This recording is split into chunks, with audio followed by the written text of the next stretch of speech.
We've talked all playoffs about matching desperation, and obviously it's probably pretty tough to do in this situation. But what have you learned about the push that they bring in desperate situations, and how can you at least anticipate that? Well, I think, we've put them in a situation like this before after game one, and they played their best game of the series maybe, and we didn't match that. So on us tonight, that's our lesson in this. We know what we're going to get. We've got to make sure our game's better than it was in game two.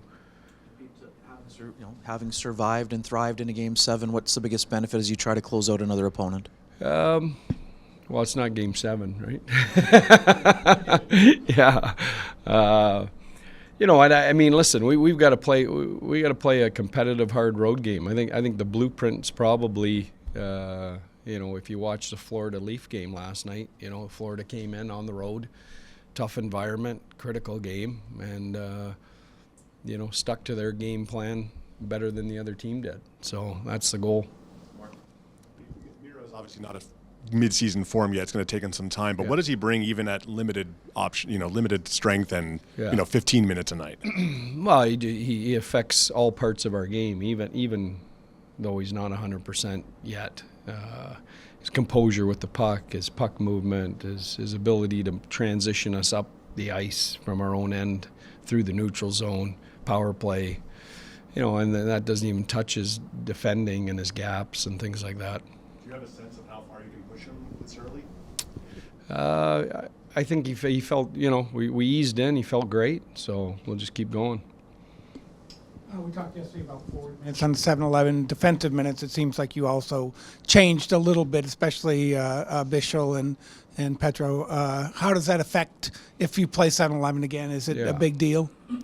Well, I mean, it's just natural. That's going to affect when you change the numbers at the forward group and the D group. It's going to affect them the opposite, right? Or forwards are going to get more ice time, D are going to get less. But I was happy with both areas. It's not long ago we were talking about need for depth scoring from your group, and then since Game 3, I think 11 different guys other than Miro have hit the score sheet. What have you seen in them coming alive? Yeah. Well, I always felt it was a matter of time if we just stuck with what we were doing. We've got too good of players with too good a track records not to score eventually. But I think part of the playoffs is you have to be comfortable not scoring. I mean, everyone makes a big deal about scoring. Vegas gets eliminated last night by Edmonton in a 0-0 game, 1-0 in overtime. And you've got the two greatest offensive players in the world on the ice. If you throw Jack Eichel in, maybe 3 of the top 5 or 6. So you got to be comfortable that it's okay. That you're not scoring, that you're still finding ways to win. Peter, I don't know what the Scandinavian equivalent is for keeping up with the Joneses, but as Rupe Hintz hearing about it, it's his turn now to get a hat trick. Yeah, again, you guys, everyone talks about offense, and I'm not worried about offense.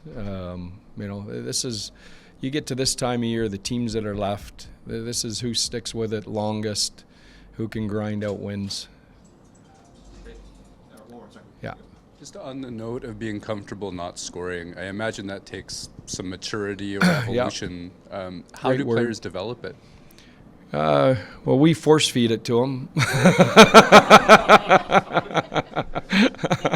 It's not easy, I mean, it's not easy. I mean, these guys, a lot of them are used to getting points. A lot of them judge their performance on stats, because they've been those players their whole life, and that's the tough part of this time of year, is you're judged on other parts of your game. The other parts of your game have to be in the right place, or you don't move forward. We'll do one last question with Leo. Hey, Leo. Just any lineup changes or same lineup? Same lineup.